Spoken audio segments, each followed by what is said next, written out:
Hi friends, నేను మిమ్మల్ని అందరూ ఎలా ఉన్నారు ఫ్రెండ్స్? ఈరోజు మనం లావణ్య త్రిపాఠి గారు మెయిన్ లీడ్కి వచ్చిన సతీ లీలావతి మూవీ గురించి అయితే డిస్కస్ చేద్దాం. ఇది ఒక కామెడీ అండ్ రొమాంటిక్ మూవీ అని అయితే చెప్పారు. బట్ చాలా రోజుల తర్వాత ఒక ఫ్లాట్ మూవీ అయితే చూశాను ఫ్రెండ్స్. కామెడీ కానీ రొమాంటిక్ కానీ మూవీ థీమ్లో ఏది అంత ప్రాపర్గా వర్కౌట్ అయినట్టు నాకైతే అనిపించలేదు.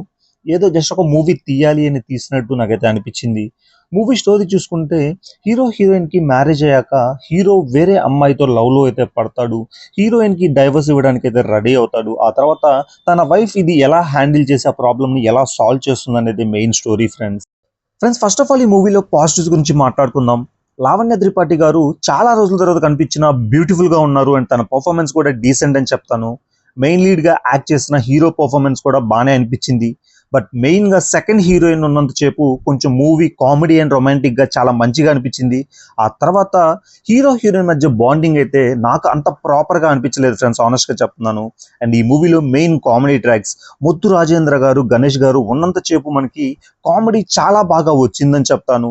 సెకండ్ హాఫ్ అయితే ఫస్ట్ హాఫ్ కంటే కొంచెం బెటర్ గా అనిపించింది ఫ్రెండ్స్. ఫస్ట్ హాఫ్ కొంచెం ఫ్లాట్ గా అనిపించింది. ఏదేమైనా కానీ ఈ మూవీలో ఇవే పాజిటివ్స్ నాకు అనిపించింది ఫ్రెండ్స్. ఇప్పుడు ఈ మూవీలో నెగిటివ్స్ గురించి చెప్పాలంటే ఫస్ట్ ఆఫ్ ఆల్ హీరోకి హీరోయిన్ కి మధ్య ఉండాల్సిన బేసిక్ బాండింగ్ అయితే మూవీలో మిస్ అయిందనే చెప్తాను. నాకు ఒక డ్రామా మూవీ చూస్తున్న ఫీలింగ్ అయితే కలిగింది ఫ్రెండ్స్. మూవీలో కామెడీ కానీ రొమాన్స్ కానీ ఏది అంత ప్రాపర్గా వర్కౌట్ అవ్వలేదనే ఫీలింగ్ అయితే కలిగింది మూవీ చూసేటప్పుడు. ప్రతి ఒక్క ఇష్యూని కామెడీ కామెడీ చేసి స్పాయిల్ అయితే చేశారు. ఆ తర్వాత సప్తగిరి గారు, నరేష్ గారు వీళ్ళ కామెడీ అయితే అవుట్డేటెడ్ అయిపోయిందనే ఫీలింగ్ కలుగుతుంది మూవీ చూసేటప్పుడు. అండ్ నాకైతే ఓకే పర్లేదనే ఫీలింగ్ కలిగింది ఫ్రెండ్స్. ఎండ్ ఆఫ్ ద మూవీకి ఫ్యామిలీస్తో వెళ్ళొచ్చా అంటే ఫ్యామిలీస్తో వెళ్ళొచ్చు. అండ్ ఎటువంటి వల్గర్ కంటెంట్ అయితే లేదు.